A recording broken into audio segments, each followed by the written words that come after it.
Welcome, ladies and gentlemen, to this Duel vlog, where I'm going to tell you a few things that happened during DNYCS Tokyo. I'm pretty much going to take you through what happened with me during Swiss, and I'm also going to tell you a few other things that happened.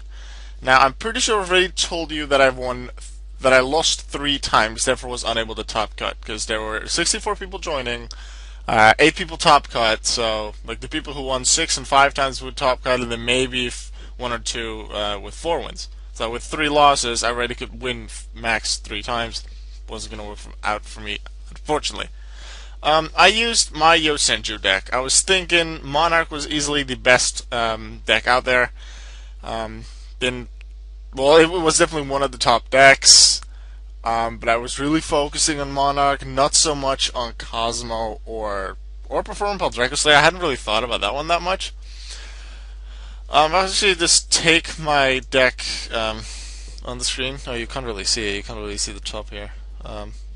Trust me, top is Yosenju, 1, 2, 3, all at 3, and then it's Sujik. You can see the rest. I put these 2 cards in, like Wavering Eyes, because I did still sort of expect like Draco Slayer, but I didn't like Pendulum decks. I didn't want to put in too much, and I have this one in there. So search with Wavering Eyes, and otherwise it just isn't the Yosenju for the use of like Kama 1's effect. Never drew into him, I think, at all, and Wavering Eyes never got useful because I never actually faced any Pendulum decks. A change I would definitely make at the end of this tournament. I'm pretty sure I already did this in like my regular Yosenju deck. I took out Light Imprisoning Mirror and the 2 Gozen matches for 3 Imperial Iron Wall, because Cosmo is still one of the top 3 decks. Pretty sure it's Performance Pal Draco Slayer, Cosmo, and Monarch. Those are the top 3. And like one is a Pendulum deck that does a lot of Pendulum stuff. You just have to deal with that. The other 2 banish a lot. Like I didn't really know how Monarchs worked. I just knew they were really good. I just had seen like a few cards, but I never really looked into detail at many of them. I always say I want to have a good testing period before the tournament. Didn't really work out, so yeah. I definitely do intend to, I'll say it again, to do my best next tournament. I'm not sure what I'll bring yet, but I do intend to test a lot more to see if I can make some better choices. Chances are I'll enter with this again. I do want to try Constellars, because I've topped once with Fairy Stun, once with Yosenju. I haven't actually topped with my favorite deck, Constellars, yet, so I do still want to try that.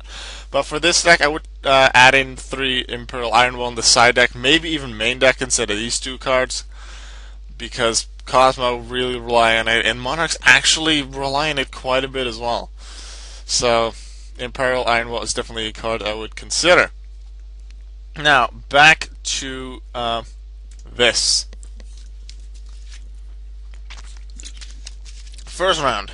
Let's see if we can find me. Here we are. First round I won against DNYCS 86. You might know him as James from the Town of Salem videos. Pretty sure it was right before this DNYCS started. I started the Town of Salem group with Seb, and then Osama and myself. Pretty sure that was through that group that I also had Osama join the tournament because he did feel like it. Unfortunately, I'm pretty sure he was only able to win once, but still, he did want to join. I faced VQuest, aka James, first round. He used Monarchs. I lost against him 2-1. It was really close, but I lost him 2-1, which is unfortunate. But he forgot his screenshots, which are required as proof and evidence that he used the right deck and they actually won. He wasn't able to submit them because he didn't take them, so I had to redo the match, which we did. It went slightly differently, obviously, but it was still very close, and it was still 2-1 for him. And then I assumed he had his screenshots, and a little while later he told me that he didn't. So I was like, let's redo the match again. At that point, he felt he just wanted to give me the win, which I really appreciated. So thank you very much for that, James. James just did continue the tournament after that, but I did win. We got along really well, so like he doesn't feel too bad about it because we've been in Town Salem quite a few times. I've spoken to him. He doesn't feel bad about it, so that was generous of you. Thank you, James. So I won, and then so I was feeling pretty good. Round 2. I had to face TRA. And yeah, TRA is one of those names I'm like, yeah, I'm in trouble. TRA is very well known for using Teller Knights, and I was like, yeah, I'm definitely gonna face Teller Knights. Nope. Monarchs. So yeah, and Like they did, I didn't stand a chance against them. Like where against James, I had some pretty good hands. Was able to play outs pretty well. TRA, it was 2 games. One game was I got a bunch of monsters, but then he had like some like cards to just stop my monsters, like a Thestalos, I believe, to maybe get rid of a card. I don't really remember, but he was able to stop that. Second game, I put in some side deck cards against Monarchs, and I went first because even though you essentially want to go second, I was first. I decided to go first because I just want to draw into the side deck cards, play them, and then that. I'm pretty sure I had like 3 cards that were pretty good against my opponent. I'm pretty sure I had Moscow Restrict. Maybe I had Blast Held by Tribute, not sure. And then, I don't know, a Solemn Strike or something. And then like a Dark Hole and 1 You've Sent View. So I placed my 3 traps face down, end my turn. And then you like go like first or Twin Twisters. That happened against James as well. Generally, like sure, like it's luck, coincidence. Maybe they held the card back very well. Like that can be strategy as well. But like Twin Twister, just it felt like it showed up when I had traps that worked well against Monarchs, and when the opponent, I had a bunch of Yosenjus, they didn't draw into Twin Twisters. They drew into monsters and other spells that could really work with their strategy and whatever move they wanted to make. So yeah, that didn't really work out for me. TRA completely obliterated me. I did not stand a chance. I was 1-1. Sure, like, it was, at that point, I pretty much have to win 4 times. I could still lose 1 of them, but then it does really depend on tiebreakers. I could still do it. Round 3. The old Rip Clips. 1-2-0, but that was due to inactivity. Rip Clips did not... were they on DN? I'm not sure if they were on DN day 1. I know we didn't duel day 1 because we didn't duel at all. They definitely did not... I sent them a message on Dueling Over forums to set up a time. I'm pretty sure they only replied at the very end of day 2, and there was a big time difference. Like, they were like in the west coast of the US, like 9-hour difference. So I was well asleep, well into the night, and then they sent a message, yeah, I can play now or then. Well, I had already stated in the message when I could be in line and when I couldn't.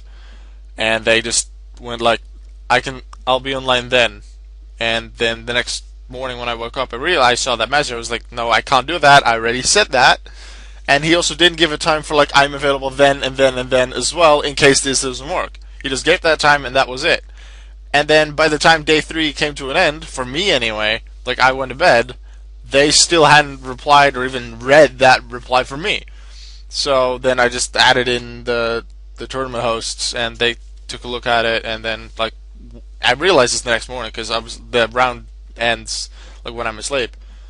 But yeah, the tournament host decided that I was definitely more active than my opponent. They pretty sure they gave my opponent an inactivity warning. Not entirely sure on that, but either way, I did get the win. So I didn't duel for it, but I did get the win. So 2-1, pretty good.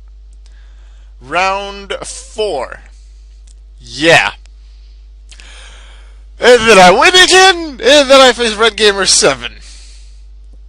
He won DNYCS Worlds 2 and 3. He was also in Worlds 4, obviously, because he won 3. He didn't win it, but he still did well. And then now Red Gamer 7, I'm like, no. And Red Gamer played... Did he play Cosmo? Yeah, he played Cosmo, yeah. He played Cosmo. I was like, yes, something other than Monarch. But then I'm like, Cosmo's still really darn good. What am I gonna do? Give me, like, I don't know, it's stellar. It's 13 feet, but, like, I know I can expect big decks like this. And I didn't have too much against, Cosmo. I had the Light Shadow and Prising Mirrors, but that never really worked out too well, so... It wasn't great. I didn't have great stuff against, Cosmo. The one game that oh wait, no, I almost won 2-0 there. So I would have actually had a good chance of topping. But yeah, because I was 1-0 because he bricked game 1. Then game 2 he did as well. And then he had one face down on the turn that I could have almost finished him off. Because I could have, like, I had 2 or 3 Yosenjus in my hand. Pretty sure I summoned No, I summoned just one to attack. He was left with like 1,400 life points because I knew I could summon one more, but only add. I don't know. I wasn't able to finish him off with the second Yosenju, so he'll have had some amount of life points left. And I left him with a certain amount, let's say 1,400. I don't know the exact amount. But I thought, yeah, it's a risk, because like, if he has Mirror Force, which he could very well have, then I'm done, and he wins, even though we bricked it first. If it's not Mirror Force, I very likely win it. And I hadn't seen Mirror Force during Game 1 or 2 before. So I was like, I can definitely push for that. But in those situations, I generally hold it back a little bit. I do want to push just to finish the game, because there was a low chance, but even though I felt there was such a high chance of it not being something that could stop me, that it was like a bluff or whatever, I still didn't do it, because if it would have been Mirror Force, I would have 100% lost. So I held back. And I thought it's extremely unlikely that, even if it is Mirror Force, that he can just take me over the next turn. So, thing is, I left him with a certain amount of life points. He used Cosmo 10 to add a Farm Girl back. 300 life points, yeah? Farm Girl attack. And then effect. 500 life points. And then he did something else with a few life points made. He had 100 life points left in the end. If I would have just attacked with the other monster, sure, I mean, it may not have finished him off that turn, but he wouldn't have been able to pay like those 3 sets of life points with Farm Girl and with the Cosmo Town, and then finish me off like another turn later, because I wasn't able to do anything against him because he had like a Slip Rider and a Dark Destroyer on his field. I don't know, big stuff, and I wasn't able to do anything.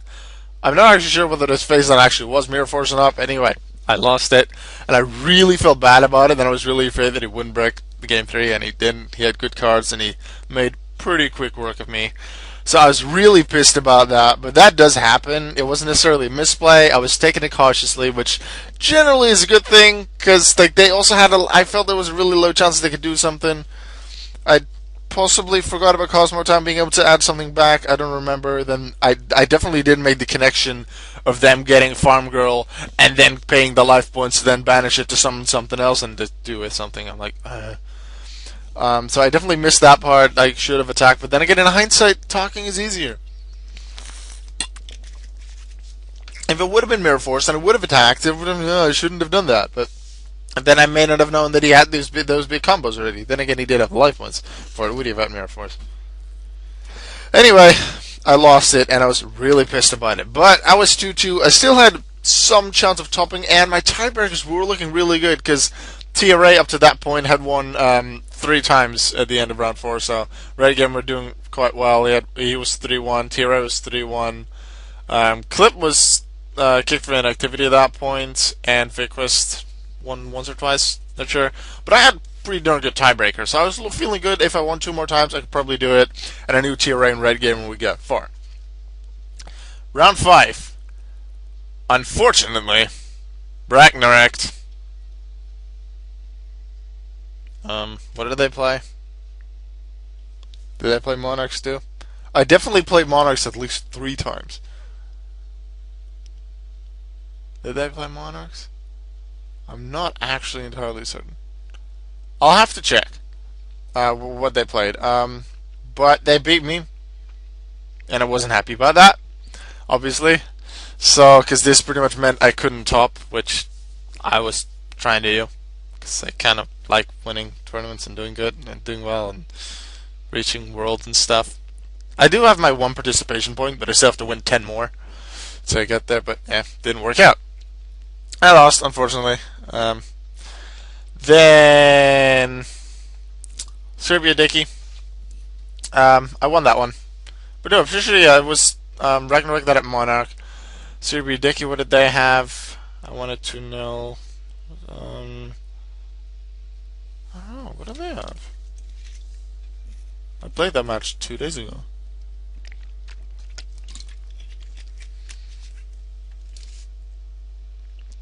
I don't remember. Oh right, no, they had Clifford Monarch, which is quite interesting. They had 3 other, I believe, 1 Erebus, then a Vanity's Fiend, a Majesty's Fiend, and then one more card. Maybe a second, like either a Majesty's or Vanity's Fiend. Not sure, but those are like his regular like tribute summon monsters, and then there was a bunch of Clifford card monsters, then quite a lot of Monarch spells, traps, and then like I don't know, a few others. And he was doing quite well, especially with like the Clifford cards. What did get in his way, although I was doing really well, I drew into quite a lot of Yosenju with the necessary like spell trap support just a little bit, but a bunch of Yosenju that I could combo with, deal a lot of damage early, and I was able to finish him up with that. He also had like March of the Monarchs, one copy I believe. I'm not entirely sure, but I'm pretty sure. Yeah, I've only seen one, which did help him against like Yosenju Kama 1's effect, like the Dark Hole that I had, and like a possible Mirror Force that it would have had. But March of the Monarchs doesn't allow you to special summon from the extra deck, which in Monarchs generally isn't a problem because they don't have an extra deck. His Clifford deck his deck didn't have an extra deck anyway. However, Cliffords as Pendulum monsters go back to the extra deck, they'd be sent from field to grave. So they weren't able to Pendulum summon those things again. I was able to finish them off before that even became a possibility, but still, it might have gotten in their way. And they also didn't have Domain of the Monarchs. They had tribute summon monsters out quite often, like with their Aether or their Erebus, or like they just tribute summoned a Clifford. But without Domain of the Monarch, which they probably didn't play to. Wait, they can they can have an extra deck, right? Or can they not do that when they have Pendulum monsters? I'm not actually sure. Anyway, they didn't have Domain of the Monarchs, so I could still special summon from the extra deck, which really worked out. Because for the first time in quite some time, I run, by the way, 2 Gagaga Cowboy in my Yosenju deck. It worked. I was able to go I left them at like 1,800 points. No, a little more. Sorry, my throat hurts a little. I left them at like, what'll it be? 2,500 points? Let's say 2,800 life points. I Gagaga Cowboy because I felt it was doing good. Detach, 800 points. 2,000. Might have been more. Anyway, like I wasn't able to finish them off. They were able to get rid of my Cowboy through, I think it was Erebus they got rid of it. No, it wasn't Erebus. He sent it to grave. Caius. He might have banished it with a Mega Caius. No, he didn't have Mega Caius. Maybe a Clifford. Either way, it was banished in the grave. Next turn, he had some pretty nice stuff on the field, but had very little life points left. Also, pretty sure he used Clifford Scout to search something. Then I was like, okay, New Yosenju. Like Yosenju Kama 2 and then Sujik or something, overlay second Gagaga Cowboy effect. That second Gagaga Cowboy worked out. Game 2. It's that Pot of Duality. Does not allow special summons, which I did forget about doing the deck, because I'd normally done special summon during a Duality turn anyway. But would Duality still have allowed special summons? I would have been able to OTK them with like 40 Yosenju attacks. Pretty sure it was like definitely was a Tsujik in there. Kama 3 and Kama 1. Not sure if there was 2 in there, but a bunch of their attacks. Tsujik's effect obviously boosting one of them. And then I wanted to special summon my 2 Cowboys. Unfortunately, it didn't work as a Duality, but I was able to finish them off. I'm pretty sure the next turn or the turn after. I was able to win 2-0, which is pretty nice. I did end 3-3. So, that game against Red Gamer. Would I have made it if I was 4-2? If I would have been Red Gamer, then Red Gamer would have had slightly lower, worse tiebreakers. So, yeah, I don't know. Although they would have then faced different opponents, so who knows what would have happened with his matches. And TRA actually didn't participate in like round 4 or 5. I'm not sure why, but they tied their matches. And they actually lost round 6, which it can happen. So that didn't really work out with those tiebreaks. I likely on tiebreaks wouldn't have made it into the top 8 anyway. So unfortunate. I'll just try again next time. Give myself some more testing time. See what happens. Some of my friends were in. Osama was in, but I did already say that he was only able to win once, I believe. James, I'm not sure how many he won, but I want to talk about Seb, SMP Gaming. I've made quite a few videos with him, you probably know him. He was in the tournament, he felt like it, and he played. First one, against Necros Valkyrus. Not sure if that was a regular match or not. Pretty sure that was inactivity, although I'm not entirely certain. He won that one anyway, whether it was through activity a 2-0 or a regular 2-0 win. Step 1 2-0. So at that point, both one win. We thought, oh, we might face each other. Spoilers, you might already know, we didn't face each other. Round 2. Seb faces Monkey D. Dragon. Both of them topped, so I can't actually say yet what their decks are. But yeah, Seb was beaten. It was doing pretty well, but especially a certain card like that Monkey D. Dragon had, Seb didn't really stand much of a chance. Once that was summoned, I didn't watch the match. Seb unfortunately lost. We were both 1-1 at that point. Are we gonna face each other? No. Seb then faced Serbia Deki 10, which was my opponent in round 6, as I just told you about. Seb won that one, 2-0. Pretty nice. That was his, if I can believe, if he's correct, that was his only regular win. Round 4, where I lost my second match, Seb won. So Seb was already better there. I was 2-2, Seb was 3-1, which is really good on his part. Really nicely done. Beat Shazir. Shazir was using Mirmel Atlantean, and Seb was doing pretty well against it. I didn't actually watch the match, but he said it was pretty exciting. He won that. He won that, so good job. Round 5, he went up against Sakura Brian and lost it, which was unfortunate. Losing happens. He was 3-2. So I, at that point, was 2-3. I already knew I couldn't top. My faith was in Seb. He won. Had to win the next round, which could be difficult, especially considering he hasn't been in that many DNYCSs. He hasn't topped ever. But he's a good duelist. But it would obviously be difficult to win again. But at the same time, his tiebreakers needed to be so good that he would actually make it in the top cut. Eventually, it showed that there were 6 people who won 5 times, so they took up the top 6 spots at the end of Swiss. 2 spots left for people who won 4 times. Seb, after round 5, was tied for the highest tiebreaker out of everyone, I believe. After round 6, this wasn't the case. There were some people that won 5 times that had a slightly higher tiebreaker. And the thing is, anyway, round 6 came along, and Seb was up against Aviv. I'm not actually going to show you the results yet. Seb apparently had some trouble, his mom was ill or whatever. Not something too major, but he wasn't really feeling too well either, and things weren't really going on. But he did want to play, because he did want to obviously just see how he would do. Have the chance to top would be really cool. And what actually happened, I realized this before Seb, and Seb was really excited and very surprised, especially when he heard about it. Seb won it 2-0, but he didn't win it normally. Aviv actually gave him the win. Because Aviv said, apparently, something along the lines of, apparently Seb's, current real life, he's going through a few sad things, and hopefully this win will cheer him up. And it did. Seb was very happy with it, was very grateful. They talked about it for a little bit. And then what it eventually meant, let's go to the top 8. Seb, with his tiebreaker, actually got 8th. He just made it, but he made it. Seb actually got top cut. I wasn't able to. Sebby effing did. And I'm really proud of him. It's gonna be really, the thing is, he only had 1 regular win, because 2 were inactivity wins.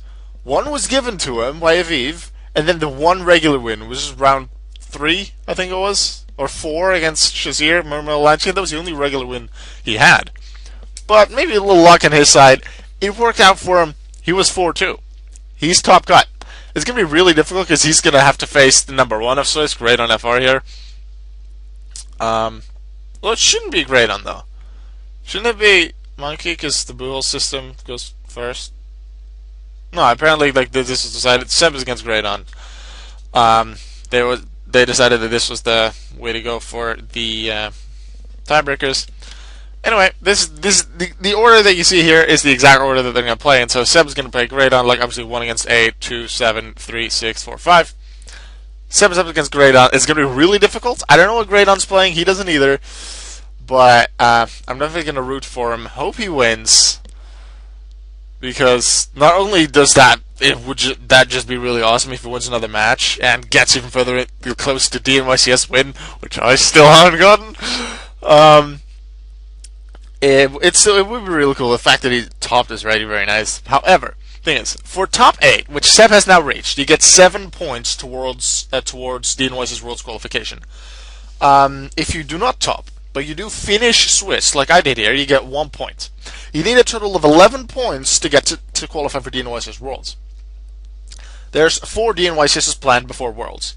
So getting top 8, 7 points, and participating in 3 more, the other 3, 1 point, totals you 10 points. No Worlds qualification. However, 4th place, which is the worst thing that you can get after winning in top 8, is 8 points. If you win in top 8, you reach top 4, the minimum points you'll get is 8. Just participating and finishing Swiss in the other 3 totals you at a minimum of 11 points, which qualifies you for Worlds. So if Seb just wins this, and for the other 3 DNYCSs he just participates and finishes Swiss, he qualifies for Worlds, which would be really awesome. I topped twice, pretty sure both of the times I lost in top 8, so I did need something else to do it. I'm pretty sure, I don't know what happened with DNYC's Worlds 3. I wasn't DNYC's Worlds 3, which was like the one where in the season I topped with Fairy Stun. Not sure how I really get the other points, but I got enough points, was able to get that. Last DNYCS season, I topped once, got my participation points total at 10, but I won a side event, which got me an additional 3 points, which did allow me to qualify, which is really awesome. Right now, I just have my participation points, so I just have to win maybe a side event, hopefully it's there, and otherwise just top, and preferably top 4, if in case they only top once, but I'll try obviously to go for more. For now, I'm gonna root for Seb in Top Cut. I'll probably do some little videos of that later. Hopefully things will work out for the guy, because I'm rooting for him. Hope you're rooting for him too. That was my overview of what happened during me and Seb in Swiss.